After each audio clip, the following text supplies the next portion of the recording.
Washington ও তেহরানের মধ্যে সম্ভাব্য যুদ্ধবিরতি আলোচনার দ্বিতীয় দফা ভেস্তে যাওয়ায় আন্তর্জাতিক বাজারে তেলের দাম আবারও ঊর্ধ্বমুখী হয়েছে। গতকাল রোববার বৈশ্বিক তেলের মূল্য নির্ধারণের প্রধান সূচক ব্রেন্ট ক্রুড 2% বেশি বেড়েছে। বাংলাদেশ সময় রাত 12:30টায় এর দাম দাঁড়িয়েছে ব্যারেল প্রতি $107.35, যা যুদ্ধ শুরুর আগের তুলনায় প্রায় 47% বেশি। আল জাজিরার প্রতিবেদন অনুযায়ী যুক্তরাষ্ট্র ও ইরানের কূটনৈতিক অচলাবস্থা তেলের বাজারে অনিশ্চয়তা বাড়াচ্ছে।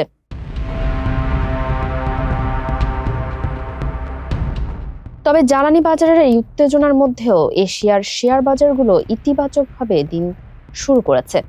টোকিওতে নিকেই 225 সূচক সকালের লেনদেনে প্রায় 0.4% বেড়েছে।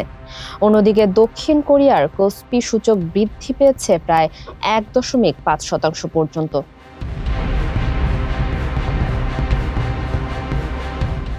বাজার বিশ্লেষকদের মতে বিনিয়োগকারীরা আপাতত যুদ্ধবিরতির অনিশ্চয়তাকে উপেক্ষা করে অর্থনৈতিক কার্যক্রমের উপর আস্থা রাখছেন। তবে ভূ রাজনৈতিক পরিস্থিতি দ্রুত পরিবর্তনশীল হওয়ায় ভবিষ্যতে বাজারে নতুন অস্থিরতা দেখা দেওয়ার ঝুঁকি থেকেই যাচ্ছে। ফারিহা আহমেদ, মানবকণ্ঠ।